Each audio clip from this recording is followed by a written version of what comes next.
안녕하십니까. 화요일 아침 여수 MBC 뉴스투데이입니다. 여수시와 더불어민주당 지역위원회가 한자리에서 지역 현안 사업에 대한 공동 대응 방향을 논의하는 자리를 가졌습니다. 여수시가 지역 정치권에 공동 대응을 요청한 주요 안건들에 대해서는 큰 이견이 없었지만 통합청사 등 민감한 지역 현안을 두고는 여전히 국회의원들 간의 큰 입장차를 보였습니다. 김주희 기자가 취재했습니다. 여수시와 더불어민주당 여수지역위원회 당정협의회. 민선 8기 들어 두 번째로 열린 자리입니다. 이 자리에서 정기명 여수시장은 주철현, 김회재 의원 등 지역 정치권에 여수 화태 백야간 도로건설, 2026 여수 세계 선박람회 주행사장 기반조성, 여수 향이랑 군부대 이전 등 17개 사업에 대한 적극적인 협력과 지원을 요청했습니다. 군부대나 또는 국가 안보 차원에서 안 된다 해보면 할 말이 없어 버립니다.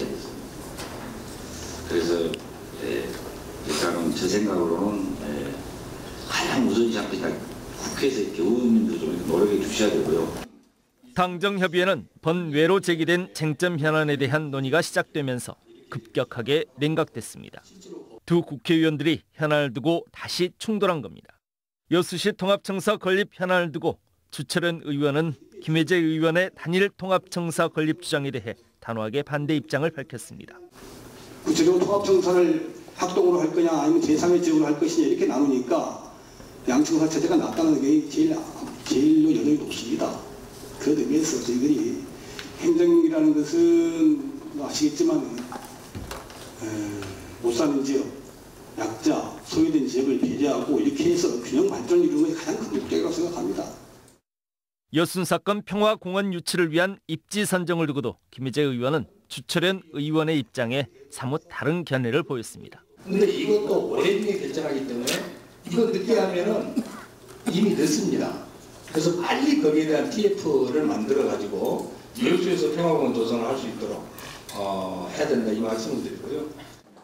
이 밖에도 종합병원 유치 등 민감한 지역 현안에 대해 두 국회의원들은 결국 한 발짝의 의견 접근조차 이루지 못했습니다. 여수시 행정과 지역 정치권이 머리를 맞대 지역 현안에 공동 대응하고 해법을 찾는 데 협력하자며 마련된 자리. 하지만 기대와는 달리 여수시 당정협의회는 결국 두 국회의원들의 극명한 입장 차이만 확인한 채 아쉬움 속에서 마무리됐습니다. MBC 뉴스 김주희입니다. 지난주 컷오프를 통과한 국민의힘 당대표 후보들이 제주를 시작으로 전국 합동연설회에 돌입했습니다. 순천 당협위원장을 맡고 있는 천하람 후보가 변수로 급부상하면서 지역에서도 관심이 커지고 있는데요. 친윤 세력과 각을 세우고 있는 천 후보는 당의 개혁을 이끌 인물은 자신뿐이라며 선거 승리를 자신했습니다. 문형철 기자입니다. 지난주 당대표 예비 경선을 통과한 천하람 후보의 핵심 공약은 대통령 공천 불개입 명문화와 공천 자격시험 의무화입니다. 제주에서 열린 첫 번째 합동연설회에서 천 후보는 이번엔 난방비 문제를 언급하며 국민의 삶을 책임지는 것이 보수정당의 핵심 가치가 돼야 한다고 목소리를 높였습니다. 우리에게 주어진 여건 하에서 우리가 국민의 삶을 최대한 잘 챙기고 있는지, 정말 세심하게 챙기고 있는지는 돌아봐야 합니다. MBC와의 통화에서 천 후보는 양강 구도를 형성하고 있는 김기현, 안철수 후보에 대해 작심 비판을 쏟아냈습니다. 두 사람 모두 윤핵관들과 같은 노선을 걷고 있다며 개혁은커녕 국민의힘이 과거로 뒷걸음질 칠 수밖에 없다고 강조했습니다. 윤핵관의 손을 잡고 당을 운영하게 되면은 다음번에 저희 총선은 윤핵관 표 공천으로밖에 보이지가 않아요. 그래서는 총선을 이길 수가 없습니다. 후보 등록 마지막 날 깜짝 출마를 선언했던 천 후보는 젊은 층의 지지를 바탕으로 당대표 선거의 최대 변수로 떠올랐습니다. 이준석계로 분류되는 다른 전당대회 출마자들도 예비 경선을 통과한 상황. 당 내부에서 개혁에 대한 요구가 적지 않은 만큼 비윤과 반윤, 중도층을 집중 공략하며 지지율을 끌어올릴 계획입니다. 천 후보는 컷오프를 통과한 이상 인지도는 크게 문제되지 않는다며 경선 승리를 자신했습니다. 총선 승리를 이끌어 갈 수 있으면서 아직까지는 대통령과 직접적으로 부딪히지 않고 있는 유일한 후보거든요. 그런 면에서 저는 당원들이 경쟁력을 높게 평가하시리라고 믿고 있습니다. 천 후보는 부산과 광주에서 열리는 합동연설회에 이어 오는 18일에는 자신의 고향이자 보수의 심장인 대구를 찾아 개혁 성향의 전당대회 출마자들과 총선 승리의 로드맵을 논의하는 토크 콘서트를 진행할 계획입니다. MBC 뉴스 문형철입니다. 전남교육청 조직 개편안이 전남도 의회를 통과해 최종 확정됐습니다. 전남교육청은 이번 조직 개편에 따라 본청 조직은 기존 3국 2관 1단 14과 61팀에서 3국 2관 1단 15과 64팀으로 바꾸고 미래교육과 개편과 독서 인문교육팀 신설 등을 통해 전남 미래교육 기반을 마련해 나가기로 했습니다. 또 교육지원청은 보건급식팀과 정보화 지원팀을 확대하는 등 학교 현장 지원을 더욱 강화한다는 계획입니다. 올해로 24회째를 맞은 광양 백운기 전국고등학교 축구대회가 오늘 개막합니다. 오는 27일까지 진행되는 이번 대회에는 역대 가장 많은 39개 팀이 참가해 그 어느 때보다 더욱 치열한 경쟁이 예상됩니다. 개막전을 포함한 모든 경기는 유튜브 채널 광양시청TV를 통해 생중계될 예정입니다. 한국창의예술고등학교가 융합교육을 위해 전남도 교육청에 신청한 11개 신규 과목이 모두 승인되지 않았습니다. 전문교사를 확보하지 않는 등 심의 기준에 미치지 못한 건데요. 학교의 교육과정 개편을 두고 우려의 목소리도 커지고 있습니다. 유민호 기자입니다. 한국창의예술고등학교는 지난해부터 미술과 음악 전공을 나누지 않고 신입생을 통합선발해 교육하고 있습니다.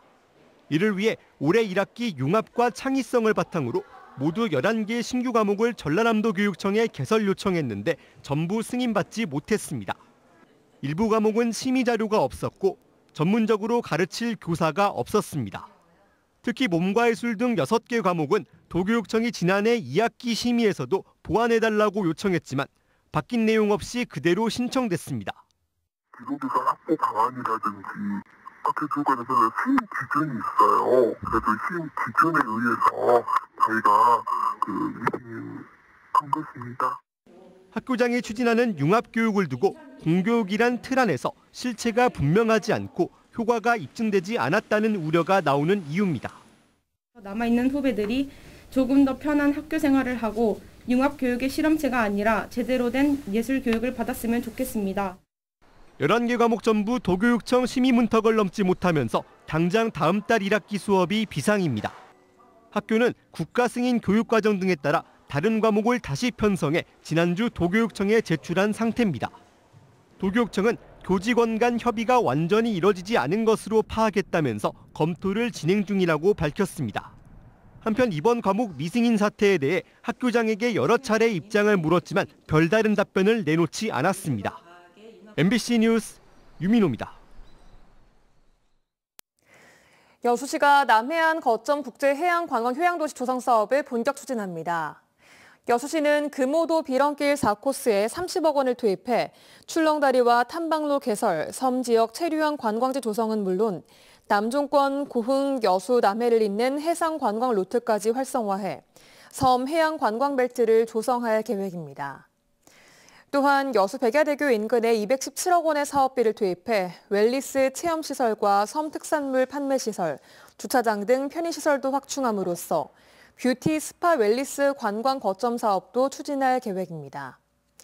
여수시는 최근 문화체육관광부가 발표한 2021 지역 관광 발전지수 동향 분석 결과 전남을 포함한 남해안권 시군 가운데 유일하게 2회 연속 1등급으로 선정됐습니다. 순천시는 노후가 편안하고 행복한 생태도시를 위해 올해 노인복지 예산과 사업을 대폭 확대하기로 했습니다. 순천시는 지난달 말 현재 순천시의 노인 인구는 48,277명으로 전체 인구의 17.1%를 차지하고 해마다 노령 인구 비율이 증가하고 있으며 올해 본 예산을 기준으로 사회복지 전체 예산 4,280억 원의 38%인 1,647억 원을 노인복지 사업에 투입한다고 밝혔습니다. 순천시는 특히 어르신들의 사회참여 기회를 늘려 경제적으로 지원하고 편안하고 건강한 노후를 보낼 수 있는 다양한 시책을 추진하겠다고 강조했습니다. 빗살이 촘촘한 참빗은 옛사람들이 머리를 손질할 때 필수품이었는데요. 찾는 사람이 줄면서 지금은 보기 힘들어졌습니다. 그런데 이 전통 참빗 만들기에 70년 외길을 걷고 있는 장인이 있다고 해서 문현철 기자가 만나봤습니다. 새파란 대나무를 잘게 쪼개고 껍질을 벗겨 다듬기를 서너 차례. 가늘고 고른 빗살이 만들어집니다. 이 빗살 110개를 실로 엮고 등대 곧 손잡이에 아귀로 붙이면 전국 최고의 영암 참빗이 탄생합니다. 70여 년째 참빗의 맥을 잇고 있는 이상평 장인은 영암 참빗의 생명은 이 빗살에 있다고 강조합니다. 이거 머리 빗는 것이라 머리에 잘 들어가서 잘 빗어져야 빗이지. 그러면 보기만 좋아갖고는 그것이 필요 없잖아요. 경주 이씨 집성촌인 영암 망우리에서 참빗을 만든 지 300여 년. 조선시대는 조정에 진상됐고 일제강점기에는 중국과 일본 등지로 수출됐을 만큼 유명세를 떨쳤습니다. 그러나 1980년대 이후 플라스틱 빗 등에 밀리면서 한때 수백 명에 달했던 장인들은 거의 사라지고 이상평 장인 혼자만 남았습니다. 공방이 하나 있었으면 좋을 것 같아요. 배우고 자고 먹고 해야 하는데 그럴 만한 여건이 하나도 갖춰지지 않고 있습니다. 전통을 잇겠다는 외고집 하나로 버텨온 이상평 장인은 참빗의 명맥이 자신에 대해서 끊길까 잠을 이루지 못하고 있습니다. 우리 어른들이 다 돌아가시고 그러니까 이것을 유지가 돼야 할 텐데 이 깐딱하면 없어지겠다. 이 참빗이라는 것이 우리 망우리에서. 조상 대대로 생활 필수품이자 지역 대표 특산품이었던 참빗. 사라질 위기에 처한 제작 기술의 전수와 보존 방안이 절실해지고 있습니다. MBC 뉴스 문현철입니다. 광양시청 여직원이 직장 상사에게 성추행을 당했다는 신고가 접수돼 광양시가 조사에 들어갔습니다. 광양시는 지난달 부서 회식 자리에서 한 여직원이 다른 직원으로부터 신체 접촉을 당했다는 신고를 접수하고 사실관계를 파악하고 있습니다. 한편 가해자로 지목된 직원은 보직에서 해임된 뒤 타 부서로 전보 조치됐습니다. 감사원이 여수시 도시재생사업 관련 감사에 착수했습니다. 여수시 등에 따르면 감사원은 어제부터 17일까지 여수시 도시재생사업에 대한 현장 점검을 실시합니다. 이번 감사는 지난해 문수지구의 경우 집수리 위탁업체 부도로 사업이 중단되고 주민협의체 간부의 부동산 투기 의혹이 불거지는 등 곳곳에서 논란이 제기되어 이루어진 것입니다.